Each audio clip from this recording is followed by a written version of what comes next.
A week after President Trump seemed to swing behind Ukraine, the Europeans approved new sanctions on Russia. Is the West again united in its support of Ukraine? Welcome to Face with Editor-in-Chief Michał Broniatowski. My name is Jasser. Welcome, Michał. Thank you.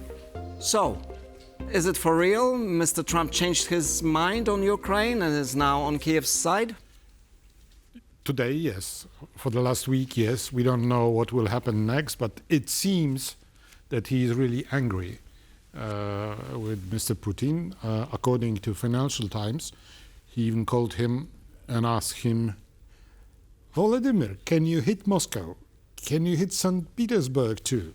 That was the address to President Zelensky. And speaking to President Zelensky. So Volodymyr said, absolutely, we can if you give us the weapons. And the weapons apparently are on their way, although a bit in a bit different way than they used to come for the last 3 years. This time, the US will sell its weapons to the European countries, which would then deliver it to Ukraine, to the front, mostly for air defenses. We are talking here about Patriots, most of all. Some attention was given to the fact that Trump gave Putin 50 days. And there has been some criticism, latent criticism, that this is a huge window for Putin to actually escalate the war or to prepare for these sanctions. Words of disappointment came both from the Europeans, and the Polish Foreign Minister Radosław Sikorski also said that perhaps this is too long and these sanctions should come on board immediately. What's your take on this? Sanctions in general do not work. We know it. At least they haven't been working for the last 3 years, as in other cases over the last decades, not only in relation to Russia. I don't know what is, I know what I think. I think that more important is the pledge. You know what you think? I learned what I think. Bravo. Okay. Finally, I know what I think, and I think that President Trump, even if he may hesitate in the future with sanctions or tariffs, which he's using as sanctions, this doesn't matter because he may, back down in the last moment. We remember his acronym TACO. Trump always chickens out. Although, to be fair... But with arms, I think it's a good solution for him because there's just only... he makes a pledge of selling arms, which is good for American business. Incidentally, this is what many analysts, American analysts, who are talking to us for the past 4 months now, since his inauguration, were saying that this is how the ultimate solution might look like. They were just disappointed that this wasn't done right at the beginning, because it seems Trump had this illusion that he can get Putin to be rational. And it took him 4 or 5 months to realize, no way. Well, Trump has had the idea that he will make peace, which would help him to disengage in Ukraine in order to completely concentrate on China, which Americans consider as their main enemy and main target. Apparently, and it is on the record, that officially for the first time it was raised during the meeting of NATO in The Hague, where Ukrainians proposed this.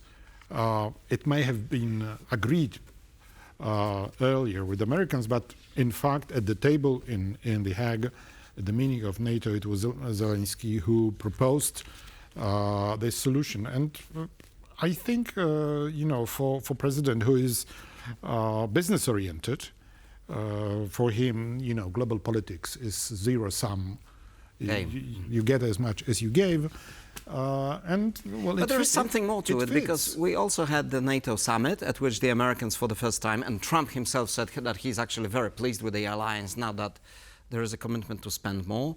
The British are now talking to the French and to the Germans about closer ties, signing these.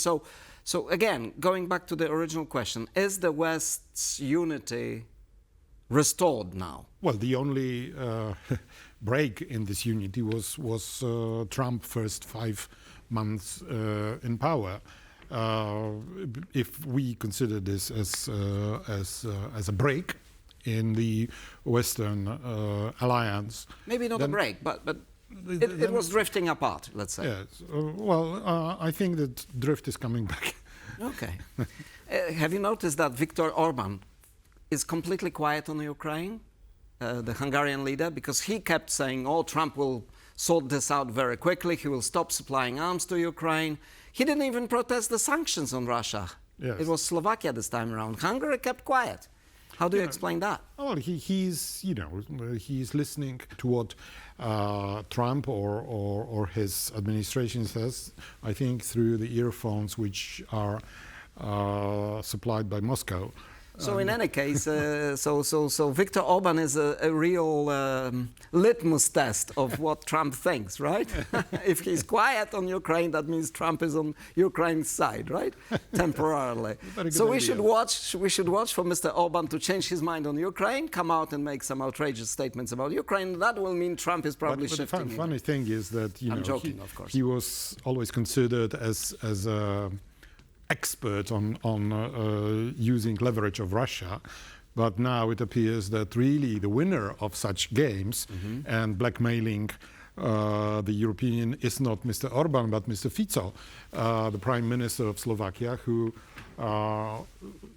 after vetoing this 18th tranche of sanctions against Russia since the beginning of the fully fledged war, he 5 times vetoed it and finally agreed. Yeah, but I mean, many people were saying, okay, ultimately he will have to agree, right? But he got what he wanted on paper. On paper. Yeah, not much. Okay, well, this is happening at the same time as the Ukrainian president, Volodymyr Zelensky, launched what is called the biggest reshuffle of his government. The biggest because in the previous changes in the government, the prime minister was the same since the war started, the full-scale war started. And now the prime minister is gone. There is a new prime minister. Some prominent names are gone. And there's a lot of commotion around this. Some people are saying that, this is President Zelensky consolidating power.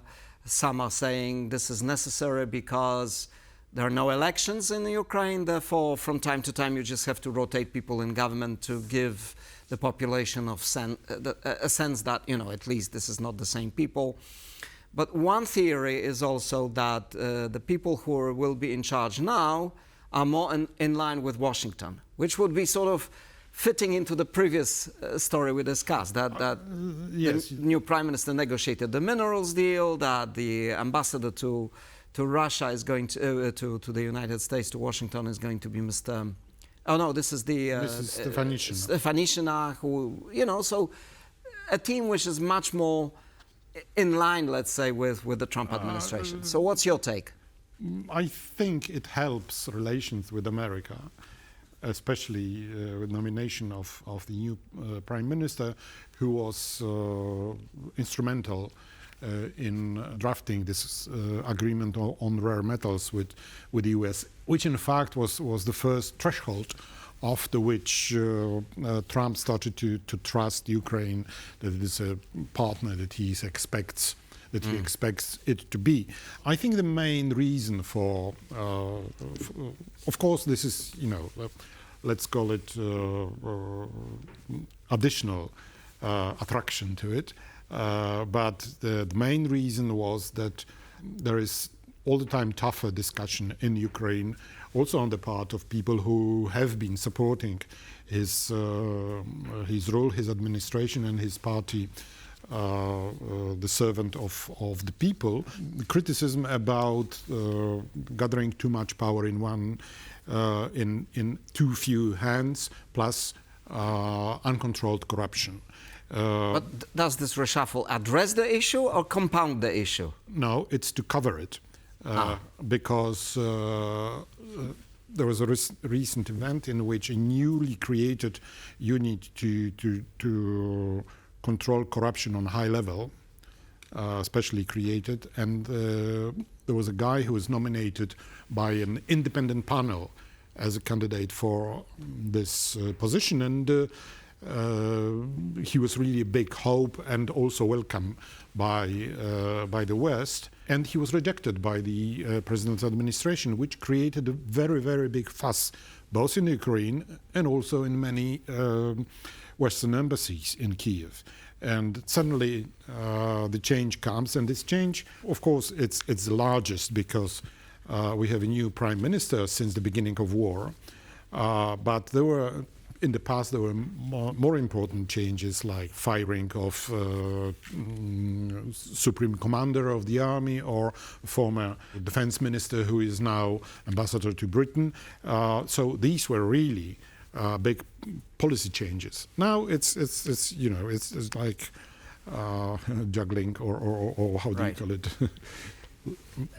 Coming back to this issue of concentrating power and maybe also silencing critics, have been reports that a number of activists and political opponents of Mr. Zelensky have been targeted by law enforcement. What do you make of that? Is this because Mr. Zelensky feels now that once he's got a deal with America, these things like governance quality doesn't matter anymore? You know, it's what you're talking about took place about half a year ago, when several big names in America, in the Ukrainian business, including former President Poroshenko, were submitted to something which is called sanctions.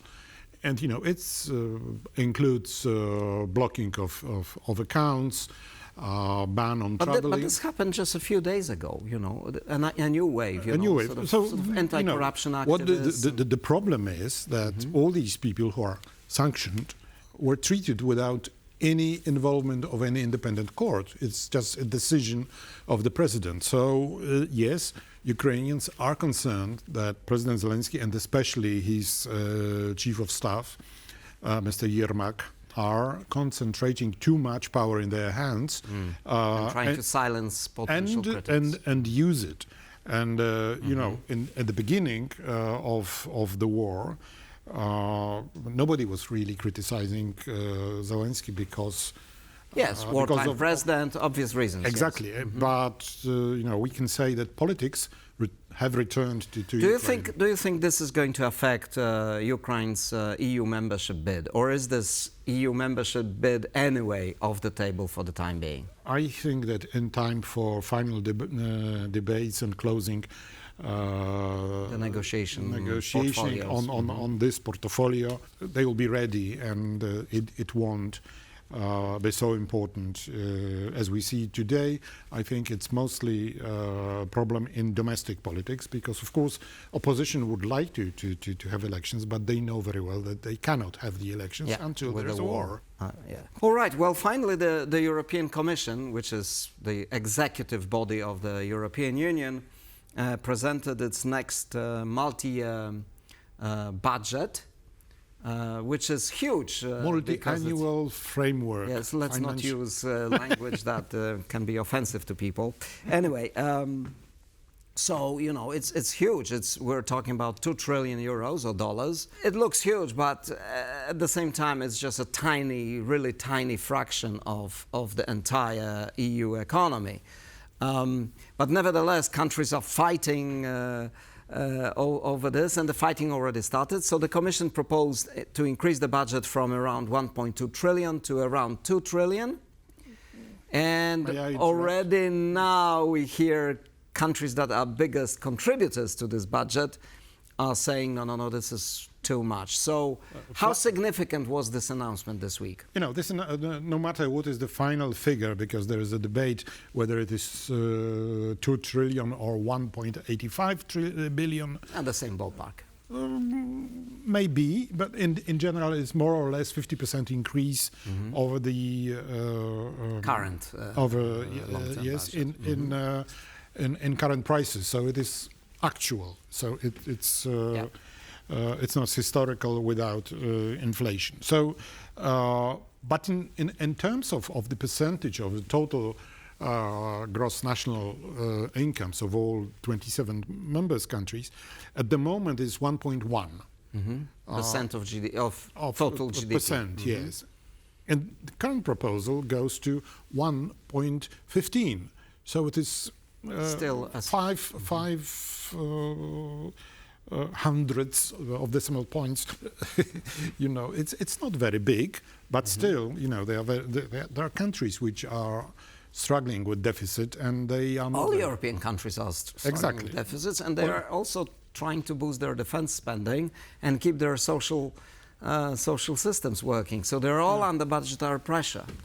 It's 2 years of debates, which are always the most heated debates. From now, there will be, now, because ultimately it's the politicians who will decide, not the exactly. European Commission. And this budget starts, the 7-year budget starts in 2028, so we still have time, and the politicians in Brussels have time to quarrel. Yeah, there are a couple of firsts in this budget. One is that there will be a chunk of that money for defense, common European defense, which is obviously welcome from the point of view of 130 billion, which is 4 times bigger than current.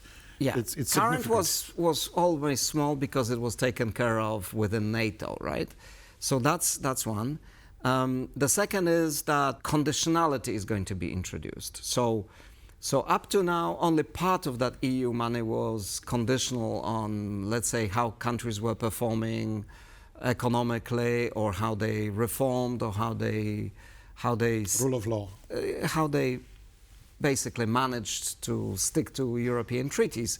But now the Commission President, Ursula von der Leyen, indicated that all EU money going to countries that are net recipients should be linked to the question of whether they fulfill the EU criteria. So conditionality is the word, and many countries, particularly in our part of the continent, are not going to like it. I don't know why they are surprised. It's normal. You get money when it's normal, but it hasn't been like that until now. No, you have to play by the rules of the club in which you are a member. Simple as that. Nothing more to say. So, you know, Poland suffered under its previous government and had very serious disagreements, to say the least, with the then European Commission, but now Poland is, you know. Right. So at the end of the day, any government in Poland or in Hungary or wherever will have a choice. Either they will have to say thank you to the money, or accept conditionality, right? Yes, or say thank you to European Union, which is Mr. Orbán mentioning from time to time. I think he's trying to threaten Europe that he would quit, but I don't think anybody will stop him. Well, I don't know. Thank you very much, Michał. Thank you for watching Face to Face. See you next week, and stay on with TVP World for more news and analysis.